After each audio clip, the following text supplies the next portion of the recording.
pelea la buena batalla de la fe. Una frase que tiene mucho contenido, mucho para decirnos, que el Señor nos dejó en la Biblia por medio del apóstol Pablo en su primer carta a Timoteo, al joven Timoteo. Y déjenme leer el texto, se encuentra en 1 Timoteo 6, versículos 11 y 12. Y el texto dice así: Pero tú, hombre de Dios, huye de estas cosas y sigue la justicia, la piedad, la fe, el amor, la paciencia y la mansedumbre. Pelea la buena batalla de la fe, echa mano de la vida eterna, a la cual asimismo fuiste llamado, habiendo hecho la buena profesión delante de muchos testigos. Y aunque este texto tiene muchísimo para hablar, y se podría escribir hasta un libro con este texto, yo quiero destacar algunas pocas cosas. Hay como un énfasis en un par de ocasiones, o por lo menos en dos momentos veo yo un énfasis. Por ejemplo, dice, huye de estas cosas y pelea la buena batalla. En la batalla que todos los cristianos lidiamos todos los días con las tentaciones y con el mal, hay victorias que se logran huyendo y victorias que se logran peleando, ¿sí? El texto lo declara así con toda claridad. Dios no nos ha mandado siempre a enfrentar al enemigo y sus tentaciones. En ocasiones hay que enfrentar al enemigo y sus tentaciones, como por ejemplo Jesús en Mateo 4 enfrentó a Satanás con la misma palabra de Dios, ¿verdad?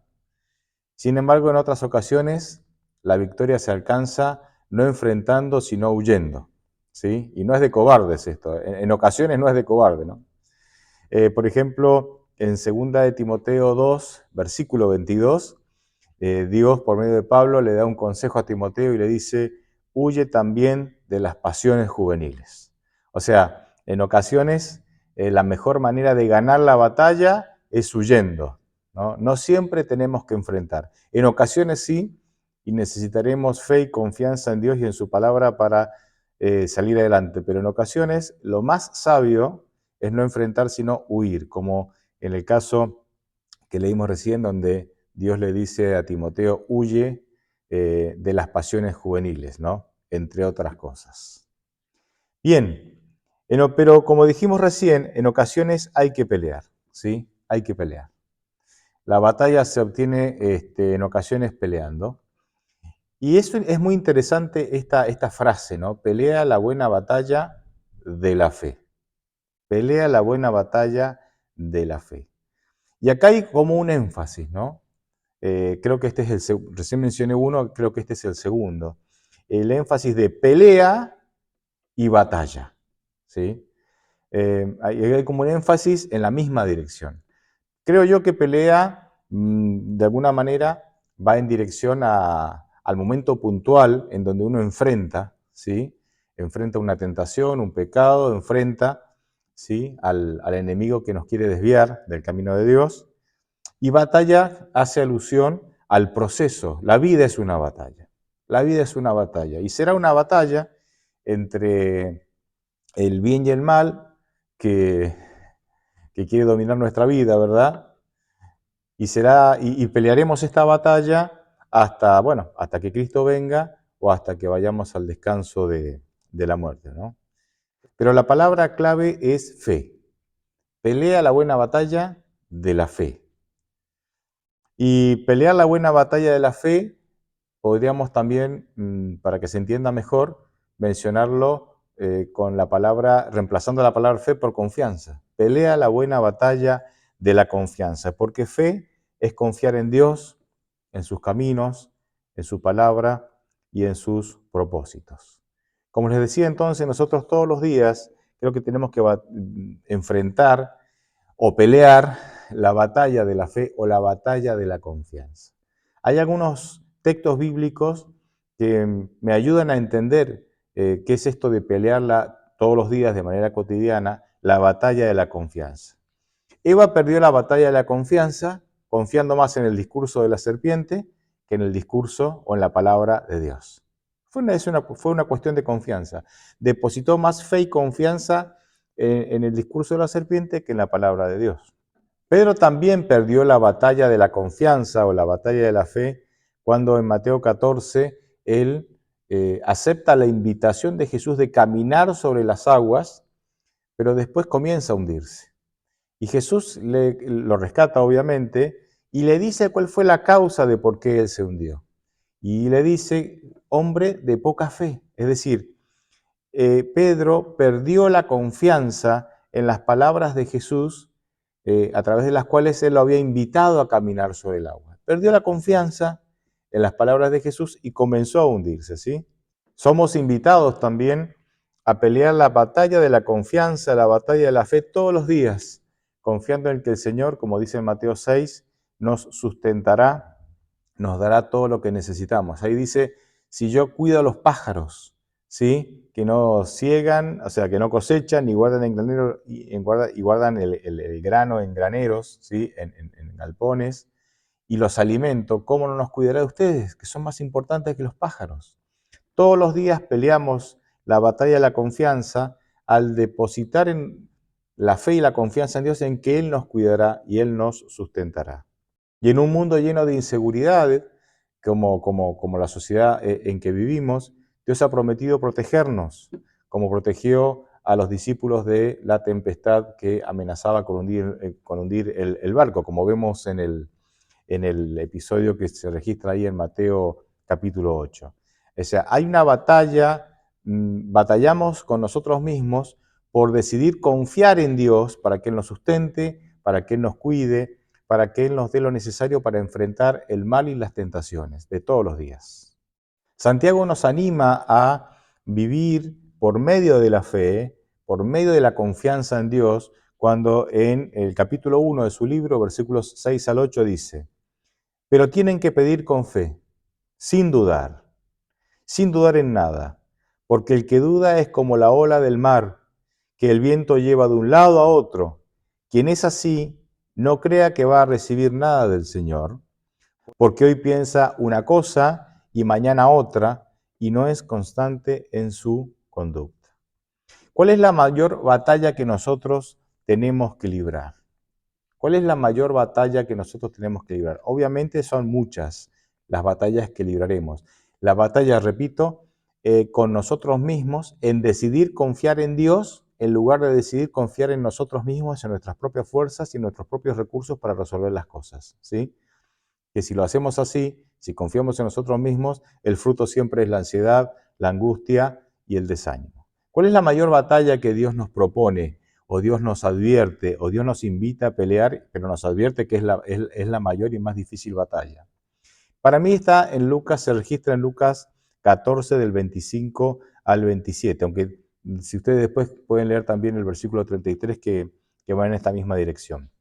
Pero en Lucas 14, del 25 al 27 dice: mucha gente seguía a Jesús, y él se dio vuelta y dijo: si alguno viene a mí y no me ama más que a su padre, que a su madre, que a su esposa, a sus hijos, a sus hermanos y a sus hermanas, y aún más que a sí mismo, otras versiones dice que si no amamos a Dios más que nuestra propia vida, no puede ser mi discípulo.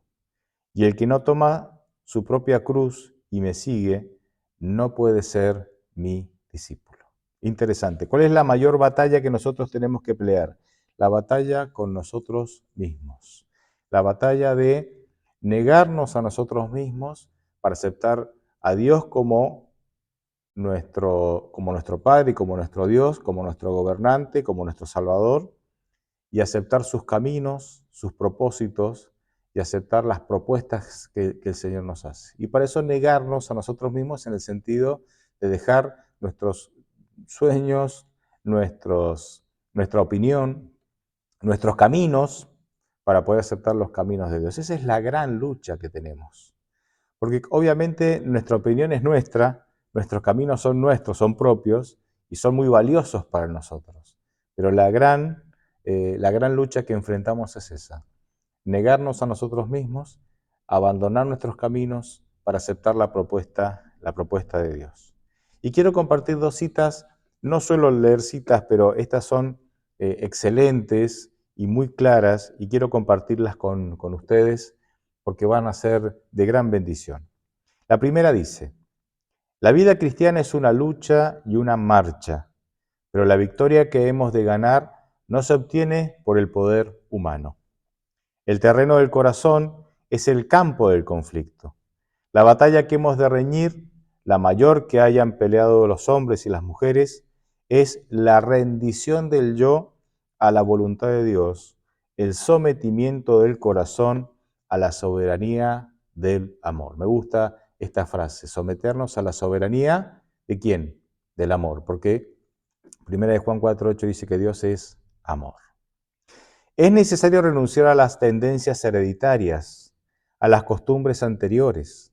Aunque fuera posible que Él, es decir, que Dios, nos impusiera la influencia del Espíritu de Dios con una intensidad 100 veces mayor, eso no nos haría necesariamente cristianos, personas listas para el reino de los cielos. La voluntad de cada uno de nosotros debe colocarse de parte de la voluntad de Dios. Por nosotros mismos no podemos someter a la voluntad de Dios nuestros propósitos, nuestros deseos, nuestras inclinaciones.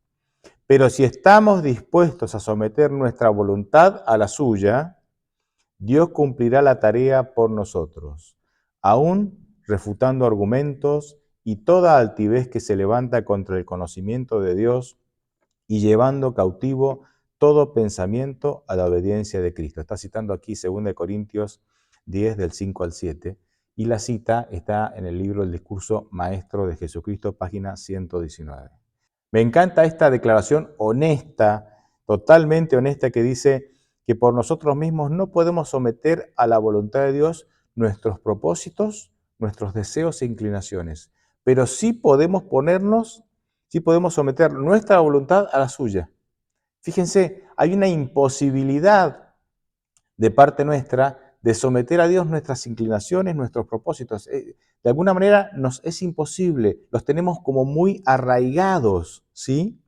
Pero dice que si nosotros decidimos unir nuestra voluntad, someter nuestra voluntad a la voluntad de Dios, Dios lo hará por nosotros. Dios nos dará la capacidad de poder someter nuestros propósitos, deseos e inclinaciones, ¿sí?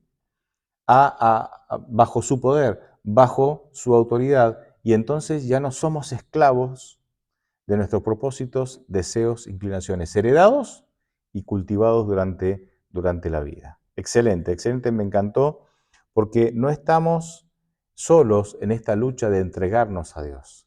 Tenemos que tomar ciertas decisiones, pero el Señor hace la tarea por nosotros. Y termino con una segunda cita que también es muy bella.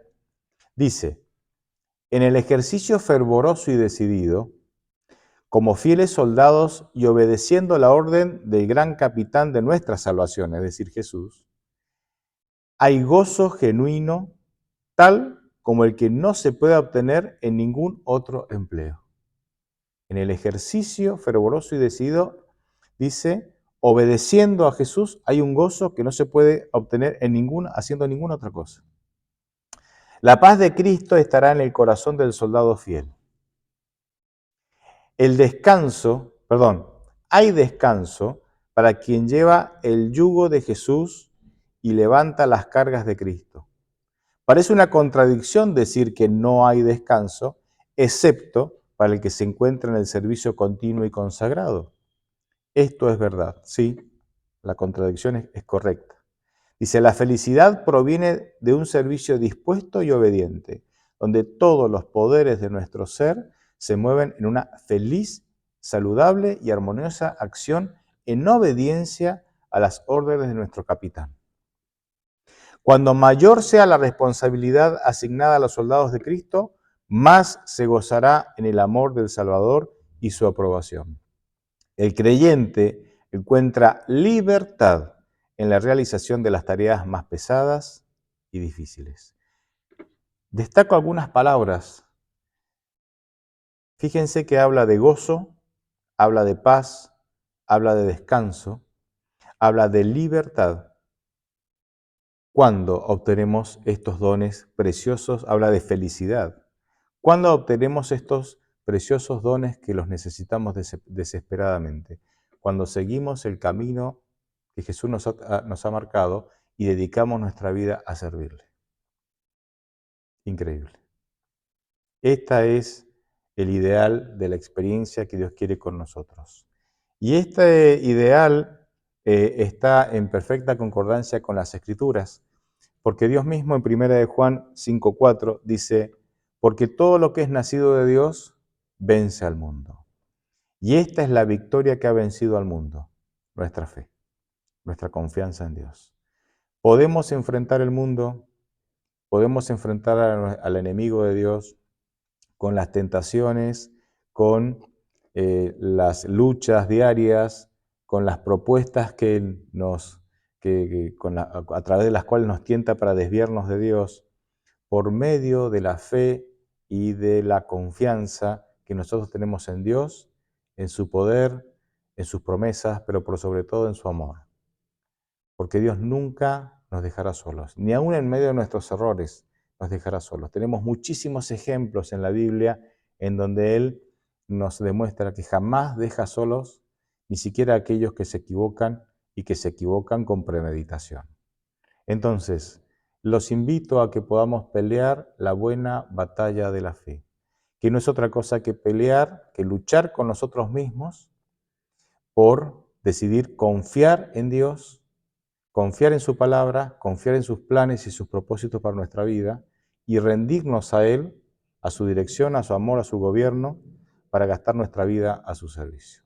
Ojalá lleguemos ahí pronto y se sea la realidad de nuestra vida. Amén.